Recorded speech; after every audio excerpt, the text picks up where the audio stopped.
Hello everyone, this is Tiana Tran. It's 3 p.m. on my clock, so we probably will start now. Just for those that are not have not met with me, I'm a GovReports staff member, and you can say that I am an all-rounder. I do answer support calls. If in case you thought that voice is familiar, I'd like to welcome and thank you for joining us today for this webinar sessions, which we will be talking about generally the single touch payroll for business and the process in GovReports for your reporting obligations, especially as we are now fast approaching our first end of year STP reporting. Presenting today's webinar sessions is Deborah Thompson. She's a registered BAS agent, a practitioner running her own bookkeeping business. Deb is a regular technical presenter for GovReports and the Institute of Certified Bookkeepers. And for today's sessions, Deb will go through some of the technical aspects of single touch payroll and what you should look out for, especially for those reporting SDP first time for end of year reporting obligations. Before I hand over, go ahead. the control of the webinar to Deb, a little bit of housekeeping. Please raise your hands if you can hear me. Thanks, Yvonne. Thanks, Vicky. Thanks, Shannon. Okay, seems like everyone can hear me now. This session is recorded and will be posted on our on GovReports website, the webinar's calendar page after the session. So if you miss a little bit here and there, and you can always revisit the session at your convenience. During the sessions, if you have any questions, please don't hesitate to send it through to us so we can come back to it during the questions time. Okay, so I will now hand over to Deb. Well, thank you, Tiana. It's very nice that you always say things. Everybody, welcome to today. So we're going to talk about IM a lot today and STP, because it is again, every year we have something new, and this year this is going to be our thing. So as Tiana mentioned, she is on the other end. She's down in Sydney and I'm up in Queensland. And I guess if you've been listening to some of these, you may have heard me before. So okay, let's begin. So our agenda, we're going to have a look at interactive accounts. We're going to have a look at IM, which is Interactive Accounts Manager. We're going to have a look at the activity statements that they can do, and we're going to mention tax returns and some other features. And then we're going to have a bit more of a deep dive into the single touch payroll. So let's be doing it. So the benefits of using the IM solution, that's what I always call it, is really that it is a cloud, it's an online application. It's streamlining the process of reporting to the ATO. It is a friendlier interface, and it is available for owners, business owners, and also for them using agents, so the agents can absolutely log into it as well. There's two solutions around single touch payroll with the IM. The smaller one is the IM STP, where that's really meant for people that have, the 2 and 3, employees, and they just want something that they are reporting for single touch payroll. So obviously it does the payroll plus single touch lodgements, $99 for an annual fee, so less than $10 a week, and both web and mobile apps. So certainly on the web, and I believe the mobile apps are coming, and there is a 30-day free trial. So when we have a look at it, it is business. It's used through a web browser. It is available to send information through to the ATO, and you can manage your employees. You can prepare pay slips. So if you do a manual payroll, if that's what's been happening, you're able to come in here, come into IM, put the information in, and generate that pay slip, which you are supposed to be doing for employees, and then also generating the information to the ATO. Then the other version, which is IM Business, which is actually a whole accounting system. It is again still meant for small users, but it does give clients and tax agents and BAS agents an easy way online to be able to doing all of those things that actually get the accounts done. It also does compliance reporting, which is really great again for that small business and for their tax agent or their BAS agent. They can do activity statements, obviously the STP and tax returns. And again, exceptionally wonderful price, I think, of $149 annual fee. So again, if you're thinking of using it, I guess all of you guys probably are already using it, but if you're thinking of using it for more businesses, it's absolutely cost effective. So when we look at IAM Business, this is, their dashboard, and they have all of this information available like any small accounting system. It's going to have the banking information, the sales, the purchases, the payroll, the accounts, and there's over 30 standard reports that are available. So certainly do have a look at it if you're a BAS agent for your applicable client. So with the activity statements, it prepares the activity statements. What it does with IAM is that you actually create all of the information as you go, and then as a consequence, if you like, you get your activity statement. So you're able to put in customers and suppliers. You're able to put in the sale, record the sales, the purchases and the expenses, and of course put the right amount of GST on them so that all of the paperwork, if you like, is taken care of, and ultimately you get the activity statement. So here again, items, you can set up items if that's what the business sells. You can set up items with the correct GST code available for it. You can also import bank feeds, which I think is wonderful to be able to use that. So it just makes it so much easier when you have a lot of transactions that may be going to the same accounts. It really is great. And the bank feeds are available, and they import a CSV file. So it is found under the banking on the sidebar of the dashboard. Go into your bank feeds, and then you can import those CSVs that you've downloaded off your banking software into the system, and then you can code them. So when they come into the system, this is the sort of thing that they look like. There's whatever information is going to come from the bank statement is going to be there. You select which one that you want to have an action, and you go in there and put in the account that you want to put it to, whether it be an income or whether it be an expense, and again the applicable GST. And you'll see, there's job numbers. There's lots of reference information that that is available for you to have. So it's a great way, I think, of introducing to some clients if they don't really want to go onto computer. It's a great way of getting them to first use it, is to import those bank feeds, because then they don't have as much data entry to deal with.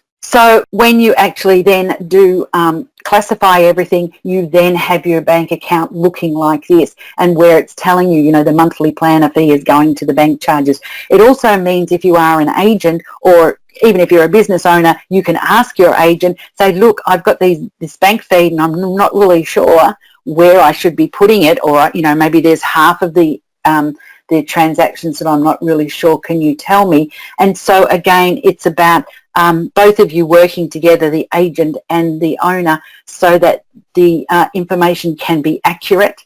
And of course, everybody's learning. And again, the more you use it, the more it is going to be accurate within the system. You can also create invoices and credit notes and payments received against invoices, and you can add a new invoice if it's missing. So it does make it very easy to make sure that you do have all of the income for your BAS and also for the tax returns, and you have the income again with the correct GST coding on it. Then of course on the other side of the journal is the expenses. Again, you have the same facility that you can create bills, you can create expenses, payments made, and any debit notes that you need. And again, it's about putting the right amount of tax to the transaction, and again, that's going to flow through to your BAS. Oh, sorry, that's bring my eye here.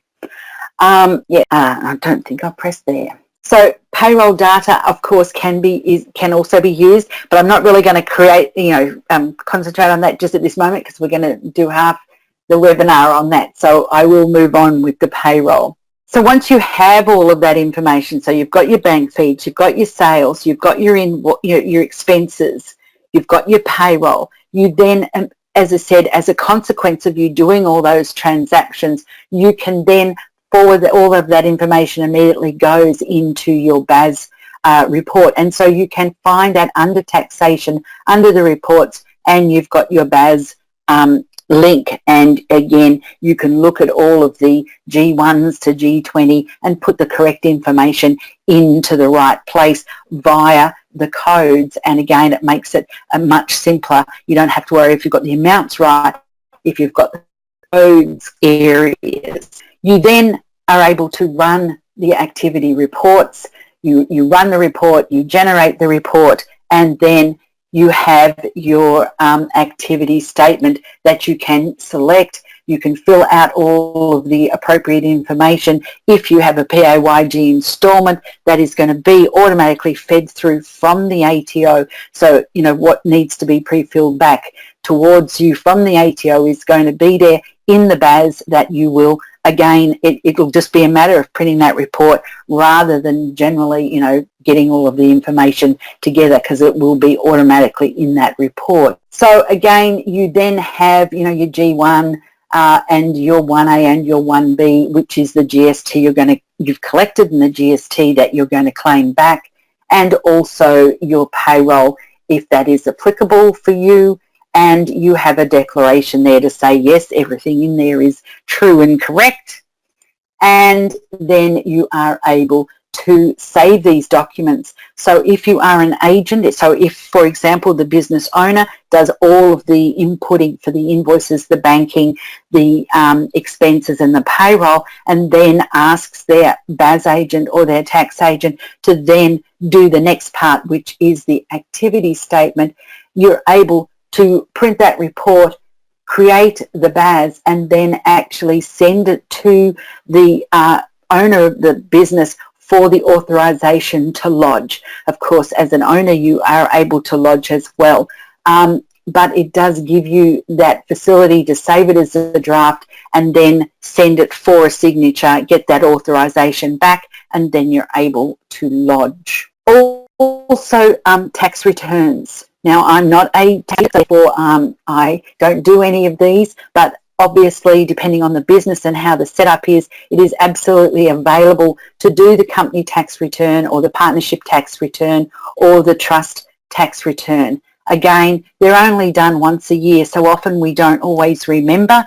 As a business owner, we don't always remember how it's done. So again, it's something very easily to ask your agent to please be a part of this data file and go in and complete all of the necessary things that they need to do for those different returns, because you've already got the sales in there, you've already got your purchases, and you've already got your payroll and your reporting single touch payroll.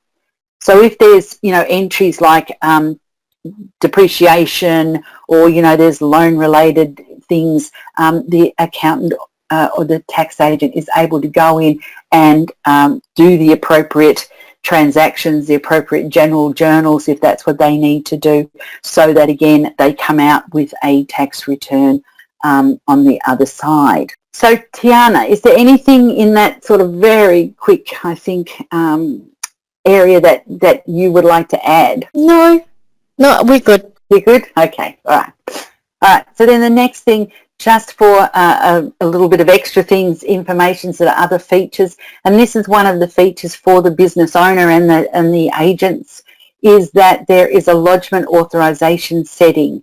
So you can absolutely have it on so that if an agent is doing the BAS, then they are getting the correct authorities from the business owner.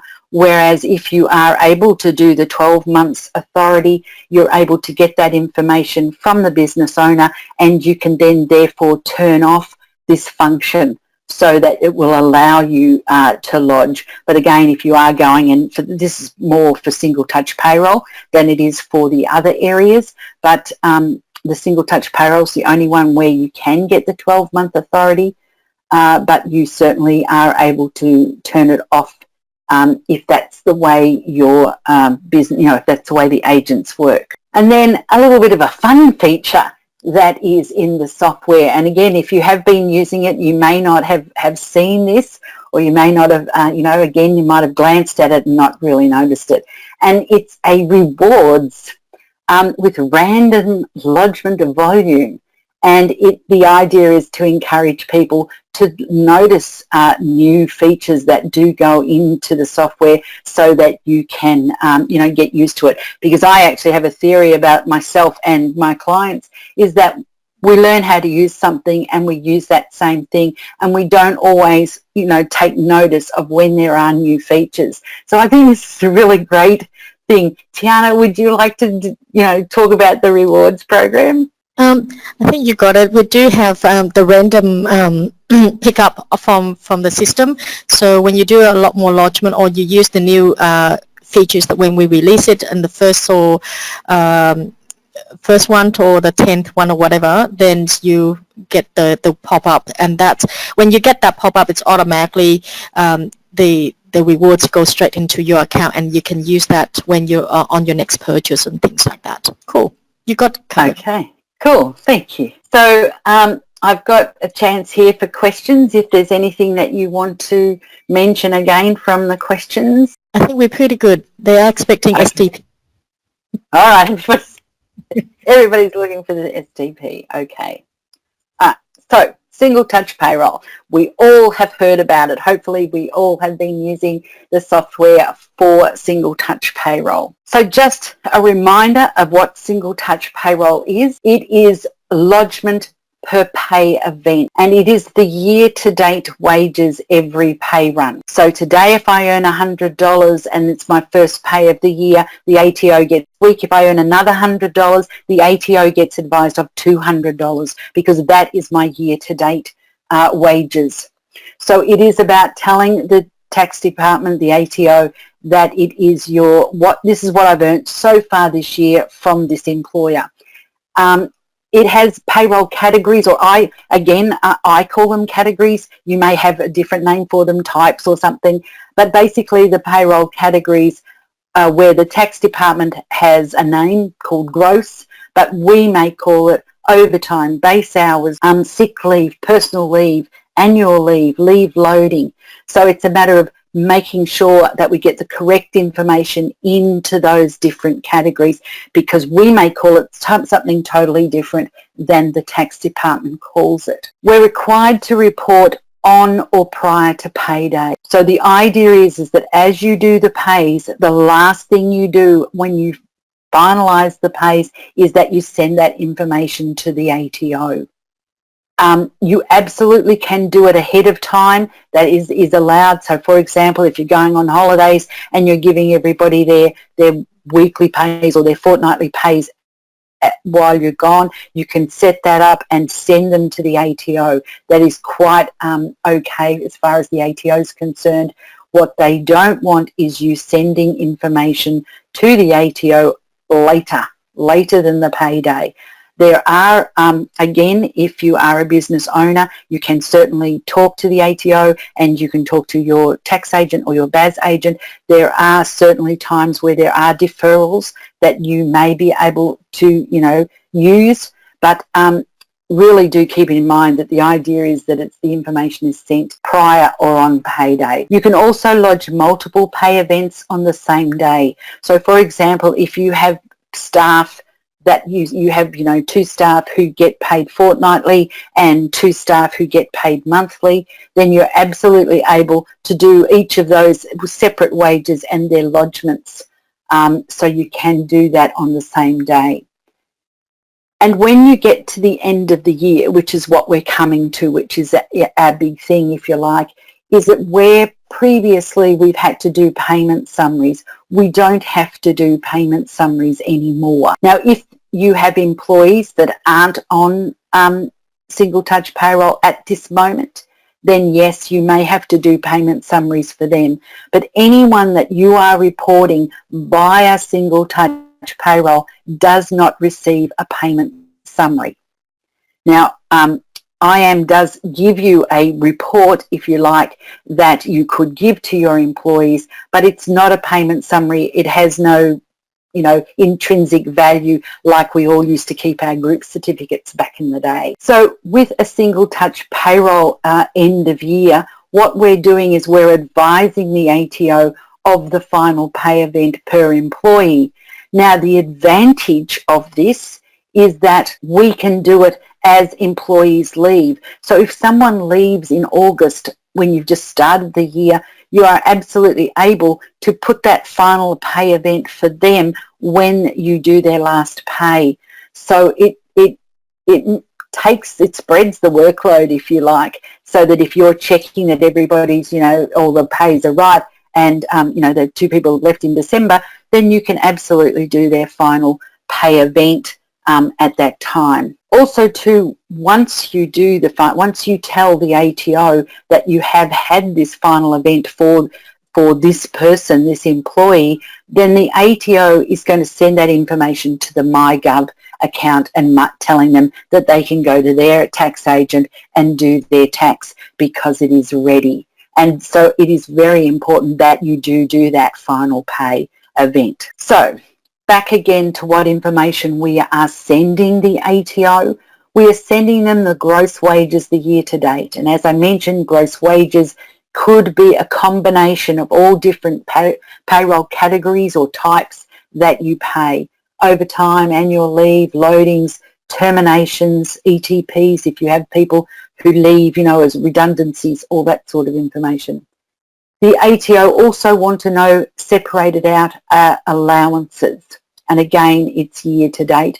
And they're very specific about their allowances. So certainly it is wise having a look at the ATO information about those different allowances, because sometimes you may call it a car allowance and it might really be a kilometre allowance. So they can, have a different effect. Then, of course, your PAYGW, which is the tax that you're withholding from the wages. And, of course, they need to know that again year to date, and what you're sending to the tax department each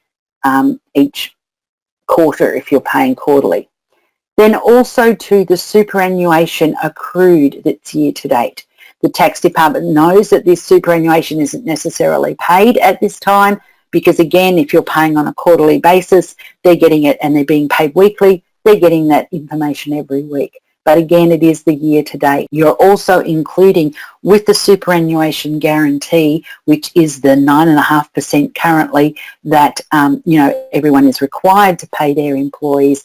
If you have employees who are salary sacrificing, or RESC. RESC is reportable employee superannuation contribution.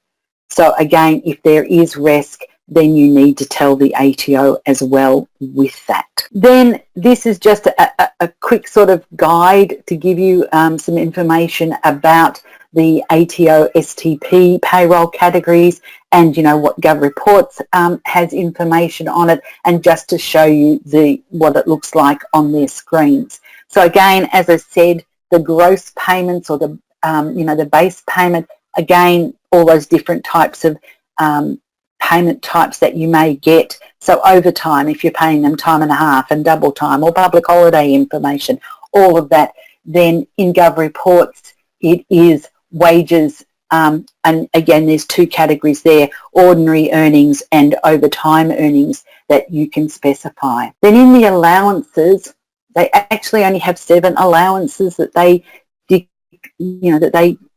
count, because so there might be some allowances that actually go into the gross payments. So for example, in the building and construction industry, they might get a site allowance, which is part of their award and is part of the agreement that they're employed under, but in fact it doesn't go into allowances in STP. It actually goes into their gross payment. So that's why I said that you do, need to sort of look at what they are calling, different allowances. So for example, there's a car allowance, there's a transport allowance, and this is transport payments up to reasonable amounts.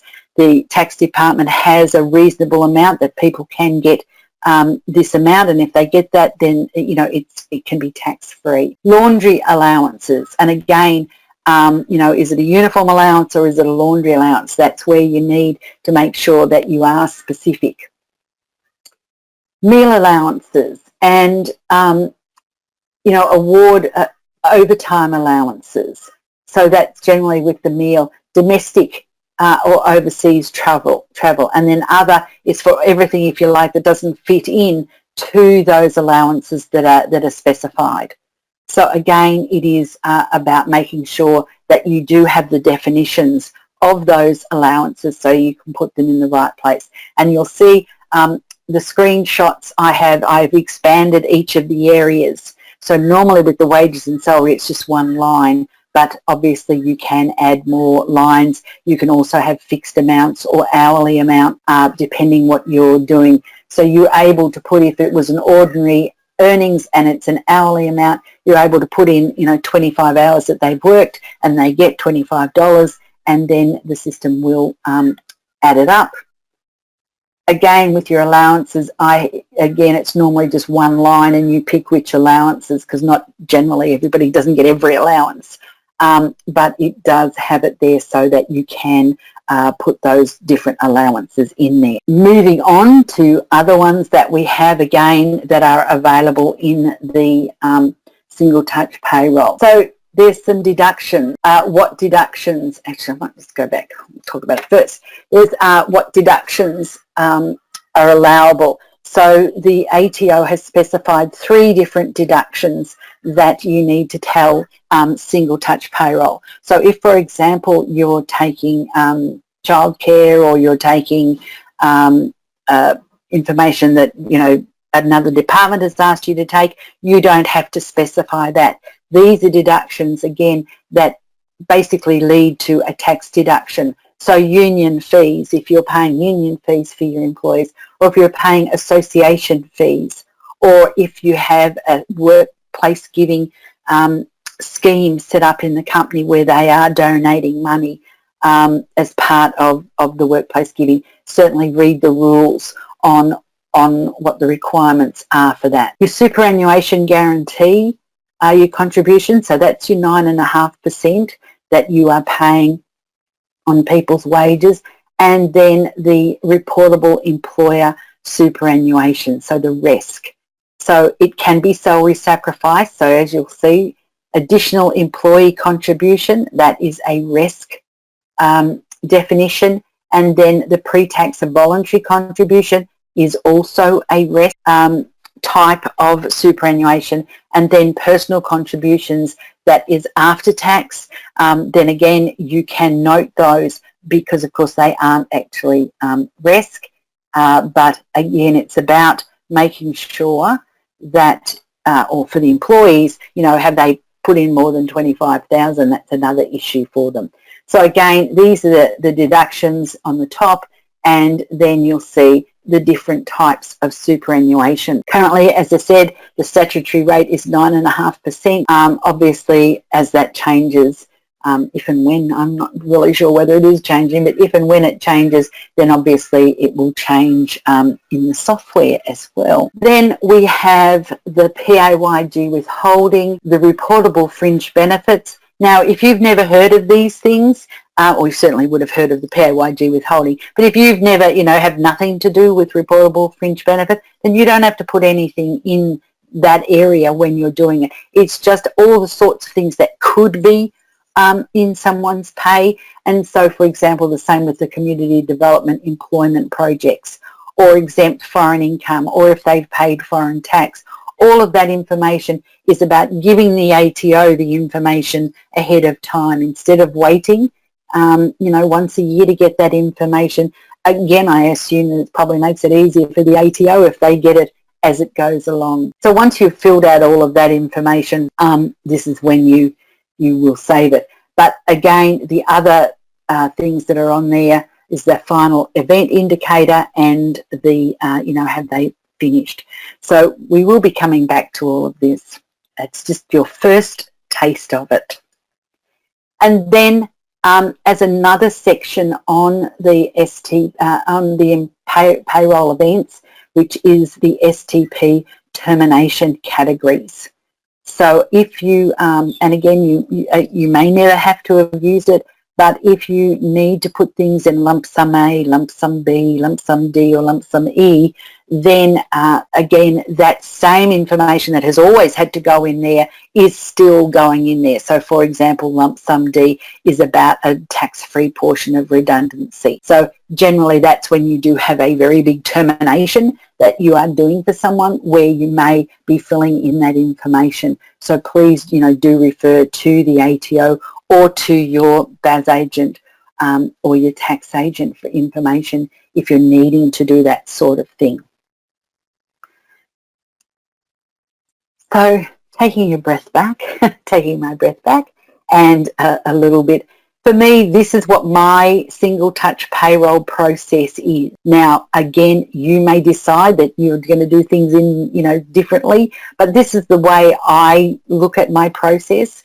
And I find that, again, if I've got my checklist or if I've got my list of, I'm going to do this, this, and this, then hopefully things don't get forgotten. So obviously when you're using any software, whether it be the IAM business or the IAM STP, you're going to have to create your employees. And all of that information includes their tax file number, their superannuation, where it's going to, the type of things that they're going to be paid for. So then once you've created all your employees, you then need to create a pay run. If you pay weekly, you create the pay run weekly. If you pay fortnightly, you create it fortnightly. So again, it's single touch payroll is not asking you to change what you have always done with your payroll. It's just, if you like, formalizing that information. And so you create the pay run, what you've normally done. So again, if you've got some employees that are fortnightly and some employees that are monthly, you still do them exactly the same way that you always have. You match the payroll types, or for me, as I said, I would call them categories, to the STP categories, so that I'm matching, I've got these 5 different things I pay people, where do they go with my single touch payroll? Once I have done all that, put that information in, I save and I send pay slips. So once I have created the pay run, put all the information in, obviously I save it, and then I send the pay slips, because that is a requirement for us to send our employees pay slips. Then you actually still have to physically pay the wages. And then from doing all of that, which again, all of those 5 steps, you would have been doing whatever was your previous practice. You would have done those 5 steps. And this is where you're adding on the new steps that really come down to generally a couple of clicks and a couple of authorizations. So then you create your pay event from that information that you have created your wages. You generate your STP report and you lodge it with the ATO. And then you start again. So it's really not too onerous, I don't think. It's just a matter of remembering to do it. So this is what the IM Business dashboard looks like. Now again, if you're already using that, you are used to this screen, and you can customize this dashboard. I have customized it down to just have my payroll information. Obviously, if you're using all of the areas of IAM as an accounting software, then again, you would customize it differently. But I customize it down to with all of just my payroll information. So you'll see under the payroll section, you've got payroll events, you've got a pay run, so that's where you're going to create a pay run. You've got your employment termination payments, so that's if somebody's leaving and it's a big payout, or a payout of sorts. You've got your lump sum payments, again, if that's somebody leaving and you need to fill that information. You've got your payroll payments to recognise that you have paid your staff, and you've got your employees. So that's where, if you're using the IM STP version, the smaller version, that's where you will be going all of the time. And obviously you need to onboard the employees. Now, what does onboarding mean? Onboarding means basically filling in the information from a tax file declaration and sending that information to the tax department so that they know you have an employee. So again, something that you would have done always before manually, got them to fill out a form, and then you send that to the tax department. So now you're going to be able to do it digitally. So here we have employees. So this is where we can come into our payroll, add our employees, and again, as I said, that onboarding, which is basically getting their tax file number, their superannuation details, and then telling the tax department.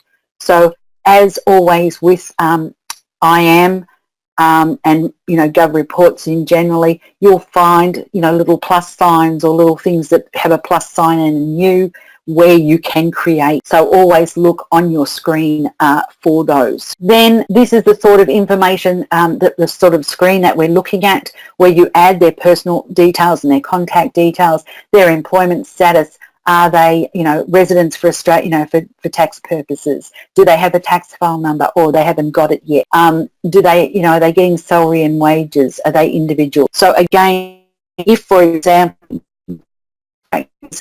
agreements, you are able, you don't have to, it's not legally required at this point, but you are able to put voluntary agreements in through single touch payroll as well.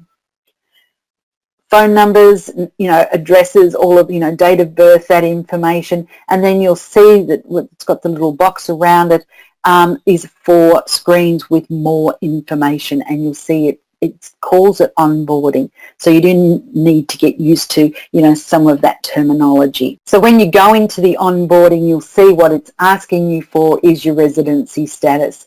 What date did you join the company? That's really important because of long service leave and other requirements. What sort of occupation are they in? What's their status? Are they full-time, part-time, casual? Are they getting salary and wages? What sort of information are you going to be needing for them? And their employment basis. And, are they going to claim their tax-free threshold? So a lot of that information on the onboarding you will actually have from the tax file declaration. So they still need to be giving you that information, whether they give it to you electronically or fill in the form. And then, of course, have they declared that this is true information? So then you're declaring that, yes, this information is true, and you are going to pass that on to the ATO.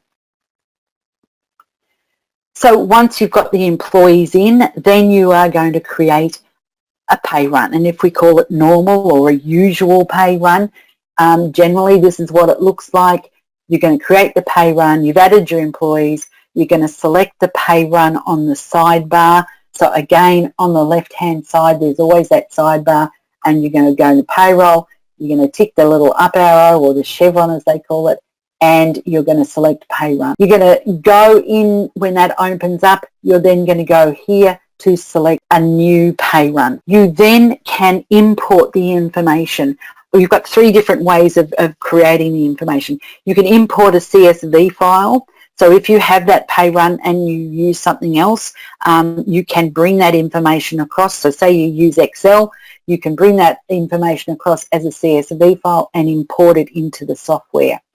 Or you can select the employee and click rollover, which we are going to have a look at, and I think it's great. That's the one I use all the time. And or you can just manually add each employee. So maybe, for example, you've got a new employee, you've got a CSV file for most of your employees, you bring them in, and then you go, oh, I've got this new person, and you're able to add it manually. So it's really handy that you have these different ways of being able to create the information. Obviously, you need to make sure you save it and post the pay run, and then you pay the employees, and then you go and generate your single touch payroll report. So maybe I might take a breath, Tiana, and ask you, is there anything else that you want to say, or is there anything that you want to add at this point? No, I think you're doing well. Thank you. All right, so I will keep going there. So once you create the pay run, or you select the payroll on the sidebar, and it comes up to the pay run. So this is a demo that I've done with lots of information on it because I wanted you to see what happens when you have been using it rather than just a blank screen. So in this instance, where you see the arrows come up, it's giving you lots of information about all of these pays. And what you'll see, the status is whether they've been paid, whether I've acknowledged in the software that these people have been paid for these pay runs, whether I've got it just as a draft. I know it's happening and I've had time to go in and do it, but as yet I haven't finished it, I haven't finalised it. And then you'll see the ones that are posted that are finalised. And you'll see some of them have not been lodged yet, so they haven't yet gone to the ATO as an STP report, and some have. And of course, that's what your each month, if you like, or is going to look like. It's going to be this mixture as you do the pay run. And then really importantly, up the top of the screen, you will see these different things that you can do. So for example, you can mark it as posted if it's not posted, and you need to do that. You can use this as where you use the rollover button, which we will have a look at that. This is again the button for prepare a STP. So you're able to do that, obviously delete it. Also too, on the right hand side, there is the import pay run, the CSV files. This is where you import them. This is where you create a new pay run if you need to. So again, I would always encourage you to click on some of those buttons and have a look and get used to the information that you're going to see on there and what you're going to get used to seeing. So this is what a pay run for a person looks like. It's got their name and the date, the transaction. So again, if it's a weekly pay, it's going to have the week's dates. When do they get paid? Because often people might be paid, say, Monday to Friday, but they get paid on the next Monday. So it's actually, a couple of days different. Or they might be being paid on the Thursday and their actual week is from Friday to Thursday. So again, whatever your normal week is, that doesn't have to change. That's just about a matter of the information. And then you'll see, as we talked before with the payroll categories, and I had them all expanded, this is what they look like when you first go into it. They've all just got one thing there and you can fill it in as appropriate, what's needed and what you need to put on there. So obviously you need to include all of their gross pay, their income tax and their superannuation is told to the ATO every week, fortnightly, monthly, how often they're paid. So when you add the pay slip, you've got wages, super, allowances and deductions. And again, as I mentioned before in the pay run, you can have fixed amount or hours and rate. So if you pay somebody a fixed amount, like say they get $2 a day for the site allowance, say for example. So you can just have it as a fixed amount. It's $2 by however many days, 5 days. Or it can be an hourly rate that they get paid, $25 an hour, $30 an hour, $15 an hour, whatever it is. If it's an overtime rate, it might be $37 an hour. You're able to put that in. And again, the superannuation guarantee is going to be the statutory rate, which is currently 9.5%. You're also able to create a pay template, which is really great. I have used that and it's really wonderful that you can go in there and set it up so that, for example, if they've got their hourly rate, you can go and set up that template with that information. And if they always have the same information, then it's there, makes it easier, and you can just use it. So you can specify for the employee and it'll be pre-filled whenever you do a pay slip is added for the employee. So that makes, again, it's about cutting down keystrokes so that it is a pleasure to do the data entry, and so when it's a pleasure to do it, we're quite happy, to do it every week. So this is a little movie of me doing a rollover pay run. So what I have done in this instance is I am actually not going to type in the information. I am going to use, because these people get paid the same amount every week, I am actually going to use this to and roll it over, and it means that I can Again, save keystrokes. So I select the people that are in my pay this week. I then hit rollover. I then select the new period that I am paying for, so the new weekly dates. It's always good when you get it correct as opposed to making a mistake. When is the transaction day happening, and when is the payment day going to be? And I'm going to mark that as posted and submit it. And so what it does, it actually creates the two new pay slips or pay run, if you like, for the dates. I could go in there and see if it's, you know, the same or I needed to change it, but as you hopefully can see from the amounts, they are exactly the same as the previous. They've just got new dates. So this is great for people where perhaps you do have salaried employees and they get the same pay every fortnight, every month, every week. It does really cut down, and I love the pay rollover, the pay run rollover. For me, it makes it really easily. Once you have done their pay run, then of course you are able to look. You come back out, back to the pay run screen, and you can click on the employee and you can see their pay slip. Also too, there's some great things on this screen, hopefully that you can notice. So for example, here it actually gives me information when I did the pay run, when was the pay run created, when I paid, when I have put in there that I paid the employee. So as I do all these things, and then when I email, and you'll see up here I can email my employee the pay slip. When I email the pay slip, then that too will be added here so that I have got a record. And this is really great to have. So if Fair Work come in and go, well, you know, do you send pay slips? Do you do this? Do you do that? You're going to have all of this beautifully say, yes, here, please. Look at my software, look at the dates, look at the, you know, and it's going to give you the real time when things are done. So I think that's just a brilliant way of, you know, of making sure you're keeping track of the information, and we don't have to have huge, storage banks because we can do it all electronically. And this is what a payslip can look like being sent to an employee. So it does have all of their information. And again, you'll see down the bottom section has all the year-to-date information. And this is the information that employees can go into their MyGov account if they have set the MyGov account up and see this is the information that will come across to them, and they're able to see, you know, the same thing, so that they're getting the same information from two sources. They know it's correct. If you do have terminations, and again, most of us don't have, you know, a big termination. You know, people may leave and they may have been with you for, you know, a year, and so they get paid out and they're gone. Thank you very much. Goodbye. Everything's fine. But if you have someone who has, you know, that they are being terminated for redundancy or, you know, invalidity or different things like this, then there may be a more complicated termination that you need to do.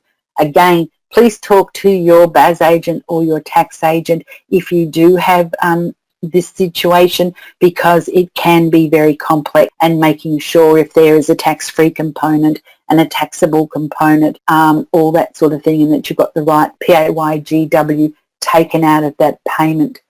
And so the information is there for you to fill out, or all the areas, if you like, are there for you to fill out when you have worked it all out. And you've got your different codes, and again, they're all there for you to pick the appropriate code. You know, is it, unfortunately, if somebody has died and you've had to do their last wages. Then we also have our lump sum terminations. So again, when you've done this big termination, if you like, you may have these different areas that you need to put something in. So for example, the one that perhaps is the most common is the lump sum D, where it is a redundancy tax-free portion. So, you know, that's where you may have to come in here, put in some information. Again, please check with your BAS agent or your tax agent to get it right, because it can be complex, and especially when most of us, as I said, we don't do them very often. Once they're terminated, once you have done their last pay, or as you go to do their last pay, you can tick, do you want to fill in cessation date? And that's the day they've left. That allows you to put that on the ATO, and then everyone knows that they're not expecting any more pays from that person or for that person. And this, you can also tick at this time the final event indicator. Now that final event indicator says this person's done. So again, you may not want to do it, in case you think there's something, something could be wrong or what have you. You could certainly leave it and do it as an updated event. But if you're absolutely convinced, you've done all your checks and balances and this person's terminated, you absolutely can tick that final event indicator. And then when you lodge that STP report, if you like, they're ticked off for the year. If you make a mistake, if there is something happened, and things happen. Sometimes we don't get everything right, and we do make a mistake, and we don't often, maybe find out before we send the information to the ATO. But if you do have a reason that you've got errors and corrections, then you do have a couple of options with the STP. One is called a full file replacement, and that would be, if you like, is where, maybe you have a couple of people or a few different things gone wrong, and so you think it's just going to make it much tidier if you just totally fix it and replace the whole thing. And you'll see it is, again, where you've got that more on the lodgements, you are able to do that full file replacement. The other sort of one that, we've still got another screen about full file. So you save the report in draft format, you go to the pay run screen, edit the pay slips wherever necessary, obviously fix whatever your problem is, and click on the save report, and again, once you've already done, edit, and then you refresh the report to reflect the changes, and then you process the lodgement. So obviously you fix everything first, and then again, if it is a full file replacement, you let the ATO know that that's what's happening. The other sort of error fix, if you like, or correction, is called an update event. Now, an update event is a fix to an error that may, maybe, for example, the misclassification. So maybe when you were doing the pays, there was an allowance that you've put into the gross payments, when in fact you realise that it should be in one of the allowance categories. So there's no money changing hands. They're not getting any extra money or, less tax or anything like that. It was just that you misclassified it. So what you can do is you can change the figures in, tick the figures in each of the ones correctly, put the right figures in the right place, and you can run it as an update event. Or in fact, you do have the other choice with the system, which is really great, is that you can fix it in the next pay run. So when you do next week's pay run, you can fix it there, because again, it only changes the year-to-date figures. It doesn't change what they're getting paid. So you're absolutely able to do that as well. So do keep that in mind. I think that's where it's very forgiving, that you are able to do that sort of thing.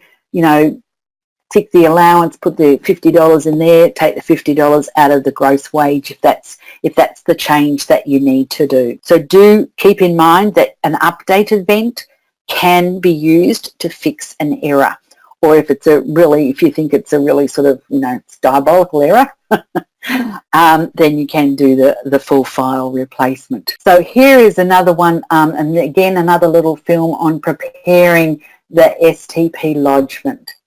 So here I'm doing a pay run. I'm looking here at my list of who hasn't been lodged. So I've got 2 pays on the same week that haven't been lodged.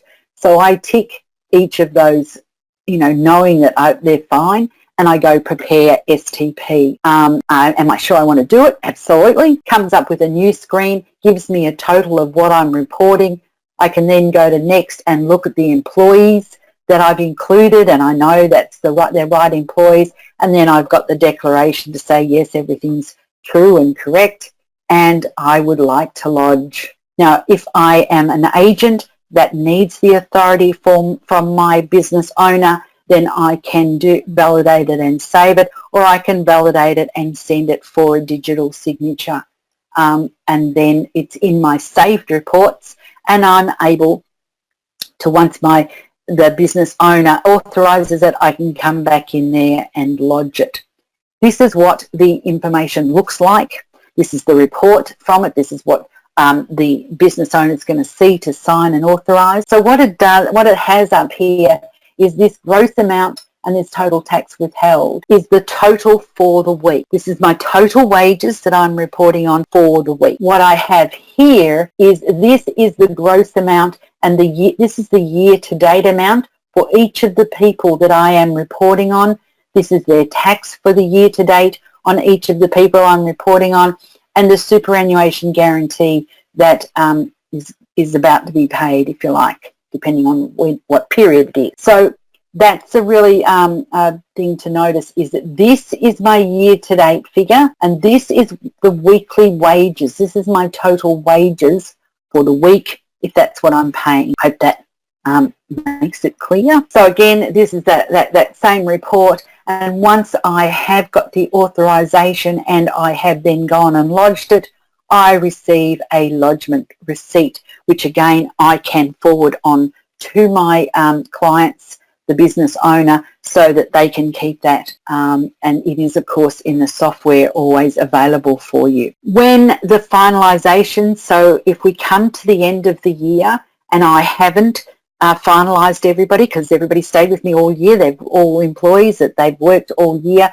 they're still working for me, they're not going to be leaving, then on my last pay for the year I am going to tick final event indicator. If, again, as I mentioned, that I didn't do it on the final pay, then I can come in and do an updated event. So before, if I'm doing a normal pay run, before I save and finalise it, I can go to the bottom of the screen, tick final event indicator.